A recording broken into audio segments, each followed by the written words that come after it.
नमस्कार, आप सभी का स्वागत करना चाहूँगी। आज मैं खास प्रोग्राम है जिसका नाम है टॉक विद रेडियो मस्ती।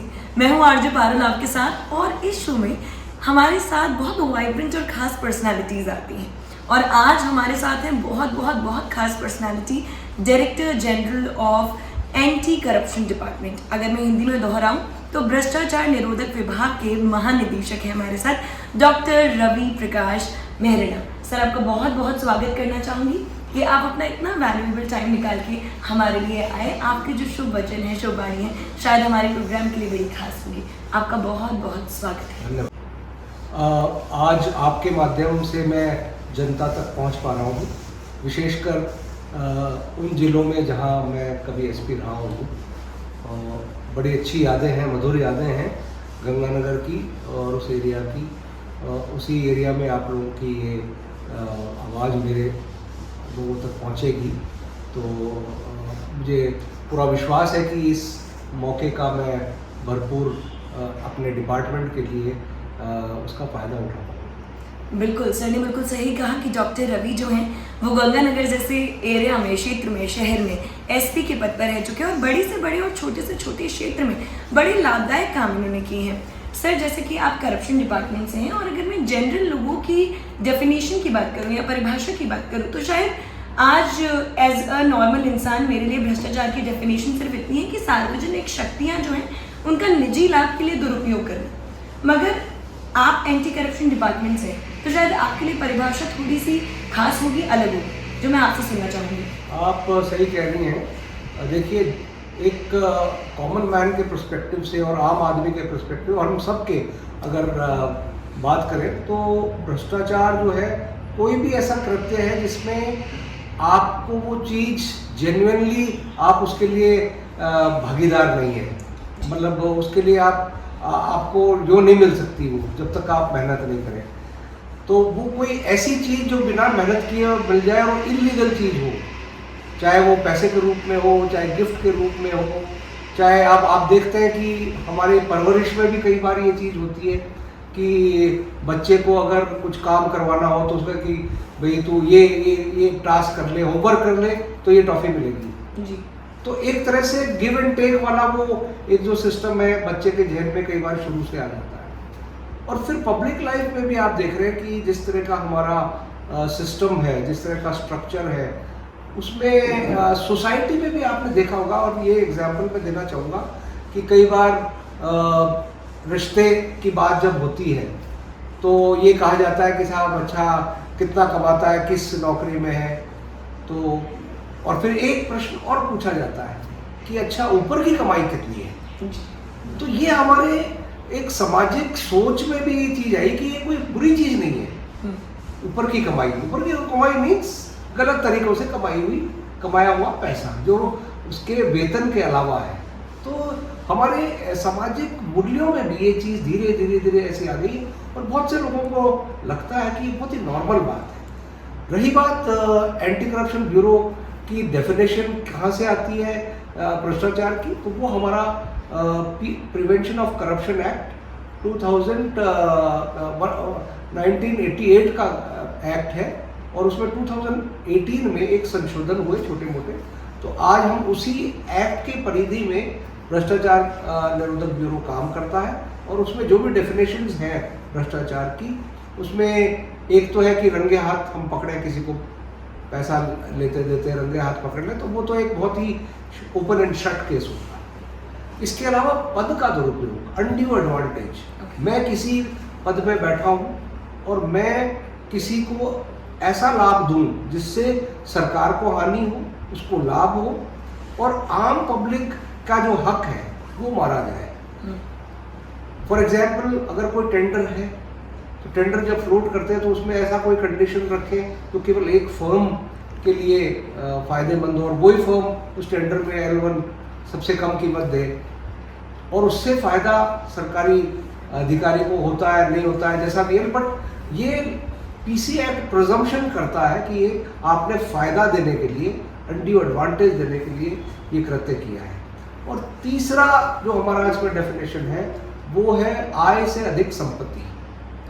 जब मेरी आय वेतन से है या कोई मेरा मकान किराए पे है, तो ये सारे नॉन सोर्सेज, लीगल सोर्सेज में मेरी इनकम जब होती है और उससे ज़्यादा कहीं मैं खर्च कर रहा हूँ, तो ये आय से अधिक संपत्ति के केस भी बनते हैं। सर, मुझे ऐसा लगता है कि जनरल ऑडियंस के दिमाग में भ्रष्टाचार, करप्शन का जो पर्सपेक्टिव है, जो आइडिया है, वो बहुत छोटा है। शायद अगर मैं जनरल ऑडियंस की बात करूँ तो उनके लिए करप्शन का मतलब सिर्फ पैसों का लेन देन है, इसके आसपास और कुछ नहीं शायद। तो अगर मैं टाइप्स ऑफ करप्शन की बात करना चाहूँ और अगर मैं लोगों को ये समझाना चाहूँ कि करप्शन सिर्फ ये नहीं है, इसके ये तरीके हो सकते हैं, या फिर मैं कहूँ कि इसके ये टाइप्स हो सकते हैं, जिससे हमारी जनरल ऑडियंस जो है वो अवेयर हो पाए इसके बारे में। तो आप अगर उस पर एक बार प्रकाश डालना चाहें। देखिए, आम आदमी के लिए तो आजकल जो सुविधा शुल्क के नाम पे किसी भी आप दफ्तर में जाएंगे, सरकारी कार्यालय में जाएंगे, तो वहाँ रूटीन में जो आपका काम होना चाहिए वो कई बार ना होके, और जो व्यक्ति जिसके पास वो फाइल है, और हमारे सिस्टम में फाइल जो है वो विभिन्न स्तर से जाती है ऊपर तक निर्णय के लिए, तो हर स्तर पे कई बार सुविधा शुल्क की बात होती है, या उसमें कोई, जैसा मैंने बताया, टेंडर, ये सुविधा शुल्क तो सीधा मनी का एक्सचेंज है। और बहुत सी बार आम नागरिक, क्योंकि उसको भी फायदा हो रहा है और वो देता है और सुविधा शुल्क के नाम पे कुछ देता है, उसका काम हो जाता है, तो एक तरह से वो उसके लिए सुविधाजनक हो जाती है। हमारे सिस्टम भी कई बार इतने जटिल होते हैं कि आम नागरिक सोचता है कि इस पूरी प्रक्रिया में किस तरह से कम समय में अपना काम करा सकूं, तो वो ये जो पैसा है ब्राइब का, वो देने को तैयार होता है। लेकिन उसमें आम आदमी ये कई बार हम रियलाइज़ नहीं करते हैं कि वो करने से एक सिस्टम में एक रेंट सीकिंग बिहेवियर आ जाता है कि भाई मेरे को तनख्वाह मिल रही है लेकिन ये काम तो मेरे हाथ में, मैं ही कर सकता हूँ, तो उसका एक सेंस ऑफ एंटाइटलमेंट आ जाता है कि हाँ, अगर मेरे से काम करवाना तो इतना लगेगा ही लगेगा, और ये धीरे धीरे एक विष की तरह पूरे सिस्टम में फैलता रहता है। और फिर इसका फायदा, इसका नुकसान ये भी होता है कि भ्रष्टाचार, पहले तो जैसा हम सब देखते हैं, पहले पैसा किस तरह से कमाया गया है, ये समाज के लिए एक बहुत बड़ा एक विषय था। अगर किसी पड़ोसी को आप देख रहे हैं 30-40 साल पहले कि उसका अनावश्यक खर्चा कर रहा है और जिसके उसकी साधन नहीं है इतने, तो लोगों को लगता था कि नहीं ये कुछ गड़बड़ कर रहा है, कुछ ना कुछ गलत तरीके से ये पैसा कमा रहा है। आज पैसा किस तरह से कमाया जाए ये विषय ही नहीं है, इस पर चर्चा ही नहीं है, बल्कि पैसा होना चाहिए। ये एक प्रतिष्ठा का सवाल बन चुका है समाज में। तो इसलिए हमारे जो सोसाइटी के मूल्य हैं वो भी इस तरह से आप देख रहे हैं कि इस तरह से हो गए कि किसी को गलत तरीके से कमाया हुआ पैसा, उस पर कोई प्रश्न नहीं उठता है, बल्कि पूरे हमारे सिस्टम में मतलब हमारे सिस्टम में भ्रष्टाचार एक इस तरह से एक डीएनए में आ चुका है। और इस एक कई बार तो कहते हैं ये ग्रीसिंग है, मशीन की ग्रीसिंग है, तभी ये मशीन सही चलेगी। तो विभिन्न प्रकार के लोग एनालिसिस करते हैं, लेकिन आज भी लोगों को पब्लिकली कहने की भ्रष्टाचार सही नहीं है, भ्रष्टाचार नहीं करना चाहिए, लेकिन आम रोजमर्रा की जिंदगी में आम आदमी क्या, सभी करीब लोग जब मौका पड़ता है तो वो एक कन्वीनियंट रास्ता, शॉर्टकट रास्ता अपनाने के लिए भ्रष्टाचार, मतलब पैसा जो देगा तभी तो भ्रष्टाचार शुरू होगा, लेने वाला तो करे ही, अगर देने वाला ही नहीं होगा तो करप्शन नहीं हो सकता। लेकिन ये आम नागरिक के लिए बड़ा मुश्किल है, क्योंकि उसका काम बिल्कुल नहीं हो पाता और उसको अंततः कई बार थक हार के, पर कई ऐसे जागरूक नागरिक होते हैं फिर हमारे पास आते हैं, और फिर ये ट्रैप की जो कार्रवाइयाँ आप सुनते हैं रंगे हाथ पकड़ने वाली, फिर वो होती है।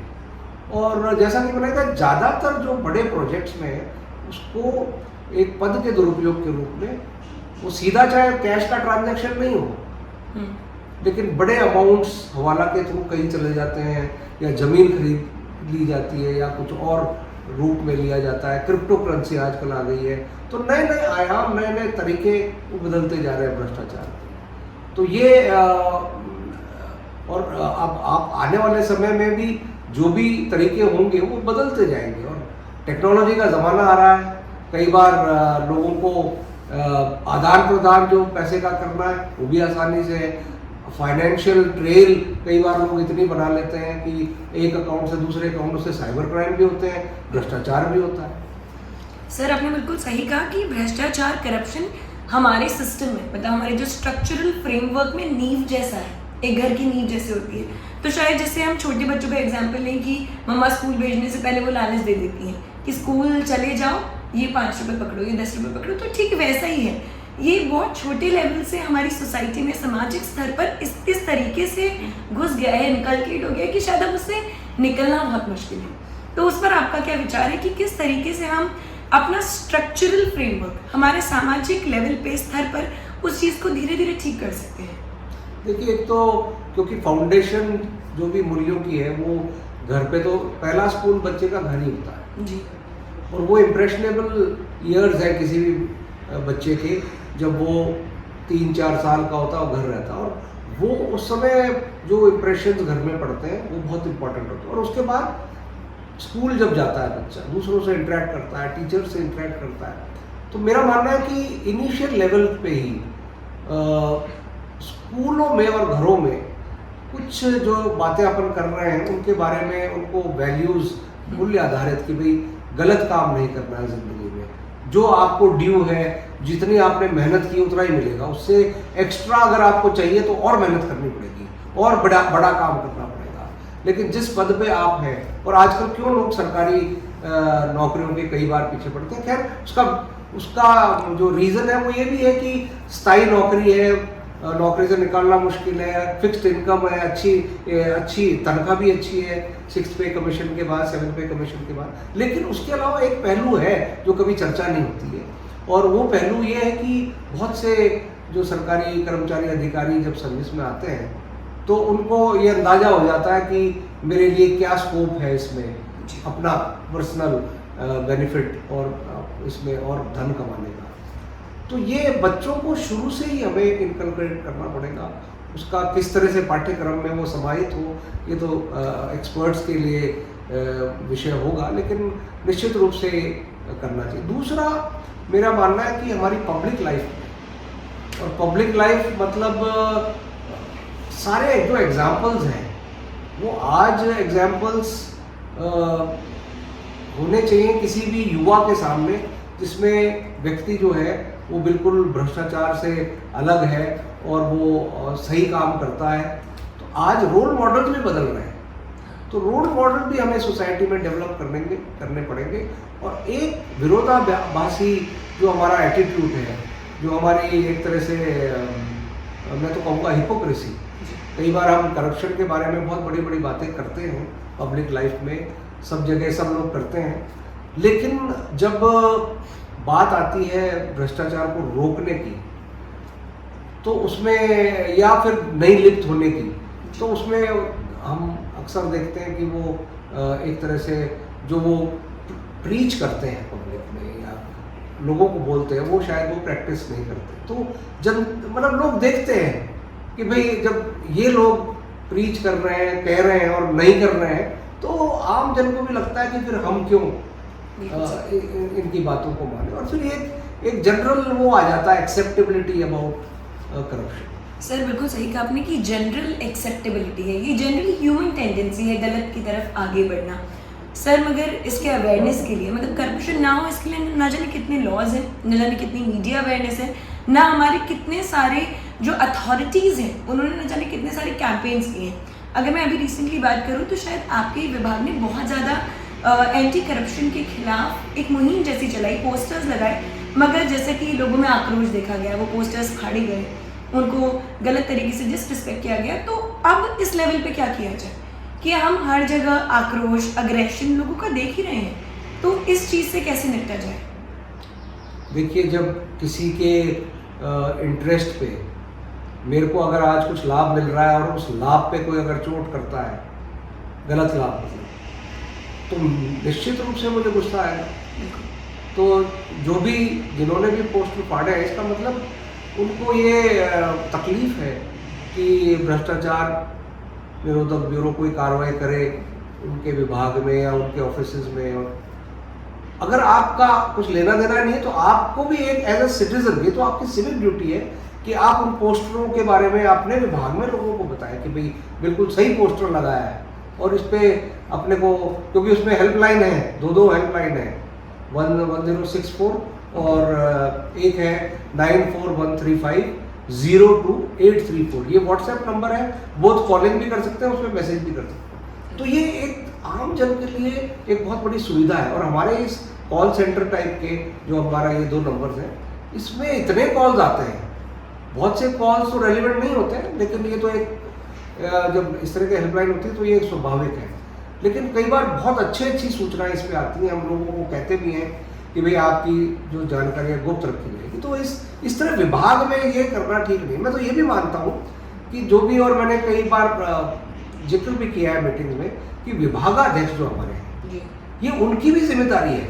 जैसे सरकार की 0 टॉलरेंस पॉलिसी है, तो वो विभागाध्यक्षों की भी एक जिम्मेदारी है। सरकार की पॉलिसी, उनके लिए भी एक पॉलिसी है, केवल भ्रष्टाचार निरोधक ब्यूरो की ये जिम्मेदारी नहीं है। जिम्मेदारी एक तरह से उस एक्ट को लागू कराने की है, लेकिन समग्र रूप से हर विभागाध्यक्ष भी अपने अपने डिपार्टमेंट में अगर ये ठान ले कि मैं जो भी संभव होगा मैं अपने डिपार्टमेंट में करप्शन नहीं होने दूंगा, तो ना तो ऐसे पोस्टर फटेंगे और ना वो आगे कोई अनड्यू एडवांटेज टेंडर्स में या दूसरे चीज़ों में वो अलाउ करेंगे।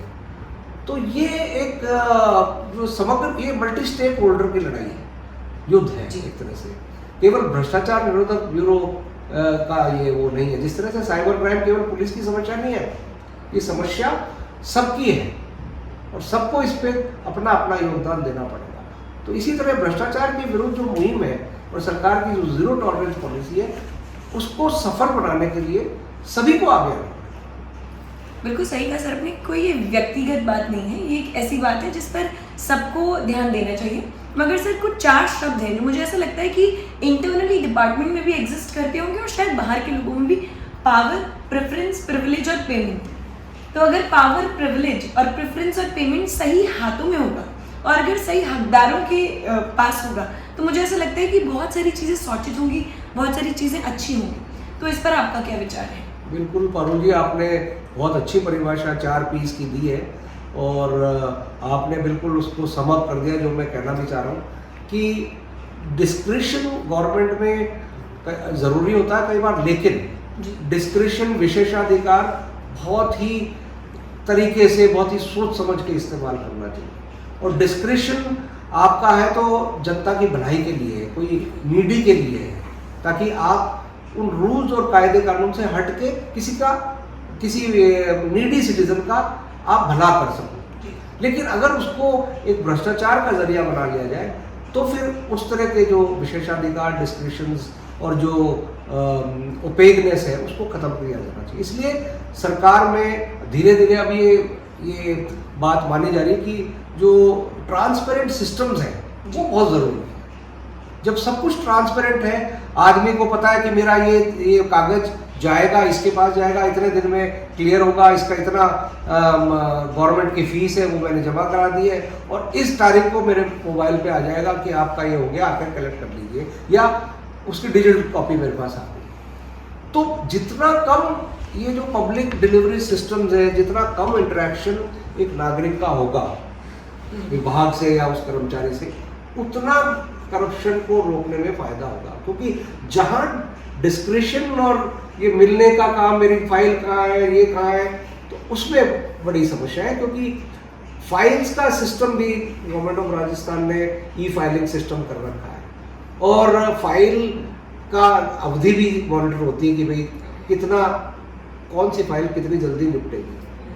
तो ये उन महकमों में बहुत आवश्यक है कि उन ई-फाइलिंग सिस्टम पे और ज़्यादा सख्ती की जाए और इस तरह की जो चीज़ें हैं उन पे मॉनिटर किया जाए कि अगर किसी के पास फाइल 2 दिन में निपटनी चाहिए और वो 10 दिन से लेके बैठा है उसको ऑनलाइन, इसका मतलब प्रिज्यूम किया जाए कि भाई आप कुछ इसमें आपके इरादे ठीक नहीं है। तो ये जितनी ट्रांसपेरेंटी गवर्नमेंट सिस्टम में आएगी, जितनी ऑनलाइन सिस्टम्स होंगे, डिजिटल पेमेंट्स से सब चीज़ें होंगी, उतना मेरे ख्याल से भ्रष्टाचार में आने वाले समय में कमी है। सर आपने डिजिटल पेमेंट्स की बात करी तो सबसे पहले मेरे दिमाग में आता है मॉडर्नाइजेशन, डिजिटल टेक्नोलॉजी। और शायद आजकल हर क्षेत्र में हमारा काम आसान हो गया है और टेक्नोलॉजिकल एडवांसमेंट्स की वजह से मुझे ऐसा लगता है कि बहुत फ़ायदे भी हुए हैं, नुकसान भी हैं। तो एक प्रकाश अगर आप डालना चाहें इसके नुकसान और फ़ायदों पर जल्दी से हमारी जनरल ऑडियंस के लिए। देखिए, कोई भी टेक्नोलॉजी जो होती है वो वैल्यू न्यूट्रल होती है जी। उस टेक्नोलॉजी का इस्तेमाल हम ह्यूमन बीइंग्स कई बार गलत रास्ते के लिए शुरू कर देते हैं। जिस तरह से एटॉमिक एनर्जी जब आई तो एटॉमिक एनर्जी ऊर्जा के लिए थी, लेकिन क्या किया मैनकाइंड ने, उसका एटॉमिक बॉम्ब, न्यूक्लियर बॉम्ब बना दिया और पूरी मानवता के लिए एक अभिशाप बन गया। उसी तरह social media, internet, digital payments, ये सब हमारे ease of doing, ease of living, ease of doing business, ease of payment, इन चीज़ों के लिए बनी थी। लेकिन बहुत से लोग हैं अब उसमें उसका गलत फ़ायदा उठाने लग गए, लोगों को चीटिंग करने लग गए ऑनलाइन विभिन्न तरीके से, विभिन्न चीज़ों से, और वो साइबर क्राइम आप देख ही रहे हैं कितना बढ़ रहा है।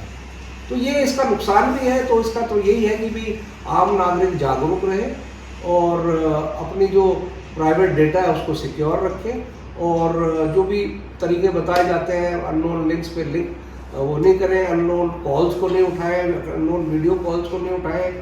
और जिस तरह से डिजिटल अरेस्ट की भी बात होती है, तो कोई भी पुलिसकर्मी या सीबीआई का ऑफिसर फ़ोन बन के आपको ये नहीं धमकाएगा कि आपके बैंक खाते का डिटेल मुझे चाहिए। तो इस पर अवेयरनेस भी आ रही है, लेकिन फिर भी बहुत से लोग अभी भी उन जाल में फंस जाते हैं।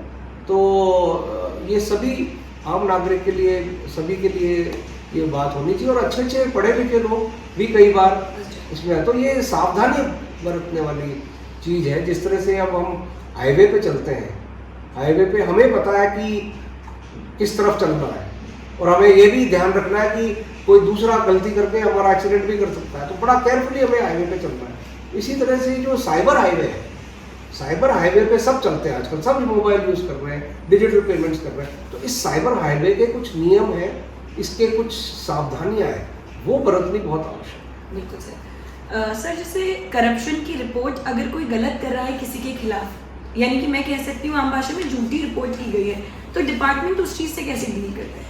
मतलब क्या प्रोसेस है इन्वेस्टिगेट करने का या पता करने का कि ये गलत रिपोर्ट हुई है?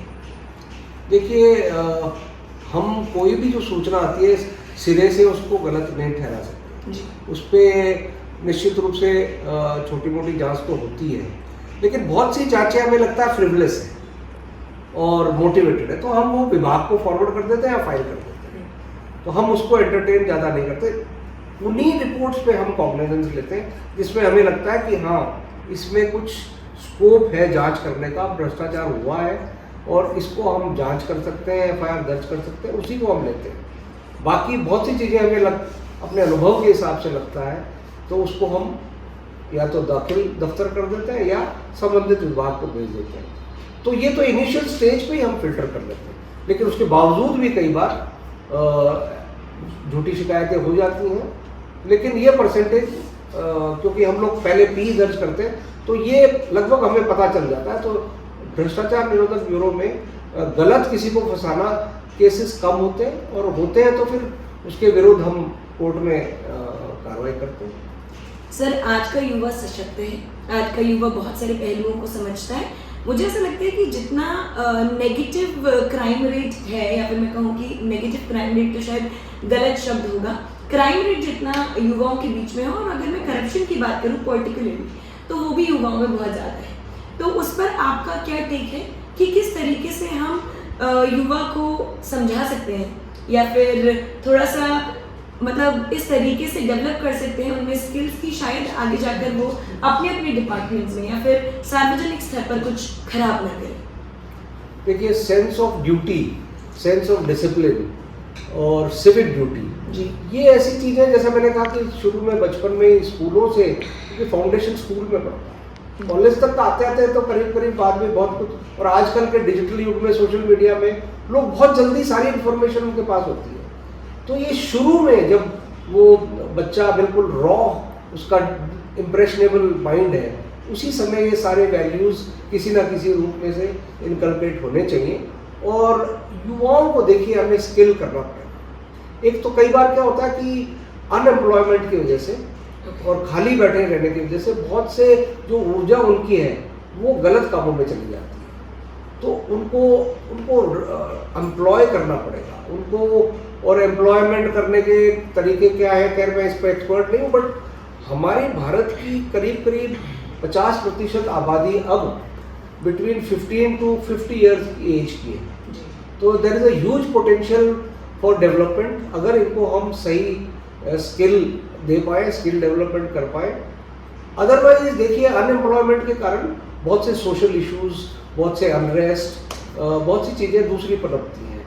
तो पहले तो मेरे ख्याल से गेमफुली इनको एंगेज करना बहुत ज़रूरी है। दूसरी बात जो मैं बता रहा था कि हमारे रोल मॉडल्स जो युवाओं के रोल मॉडल्स नए डिफाइन करने की ज़रूरत है और ऐसे युवा, ऐसे लोग रोल मॉडल्स बने जिनको युवा फॉलो कर सकें। तो वो रोल मॉडल्स किस तरह से डेवलप करेंगे, बहुत ये वास्ट विषय है, इस पर मैं बहुत ज़्यादा एक्सपर्ट नहीं हूँ। लेकिन रोल मॉडल्स जो पहले हुआ करते थे हमारे 30, 40, 50 साल पहले आज़ादी के टाइम, उस तरह के जो रोल मॉडल्स हैं वो आज की तारीख में युवाओं को नहीं दिख रहे हैं। और समय भी बदला है, बहुत सी परिस्थितियाँ भी बदली हैं, वैल्यूज भी बदले हैं।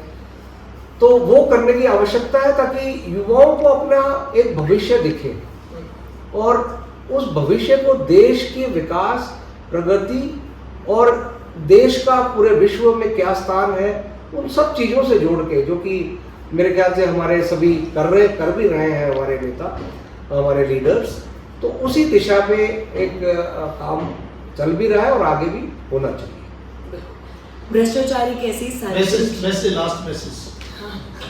भ्रष्टाचार एक ऐसी सार्वजनिक शक्ति है जिसका बहुत दुरुपयोग हो चुका है सर। जाने से पहले बस मैं आपसे इतना पूछना चाहूँगी कि कोई भी एक ऐसी एडवाइस, कोई भी एक ऐसा सजेशन कि हम बहुत स्मॉल लेवल से लार्ज लेवल तक वो बदलाव, वो चेंज देख पाएँ और ये जो भ्रष्टाचार जैसा बड़ा शब्द है इसको कम्प्लीटली गायब तो करना शायद हमारे लिए बहुत मुश्किल बात है, मगर हाँ धीरे धीरे जैसे ये हमारे समाज को, हमारे समाज के बहुत सारे इंपॉर्टेंट पहलुओं को दीमक की तरह खा रहा है, वो रुक जाए या वो हम कम कर सकें, इसके लिए कोई सुझाव आप देना चाहें?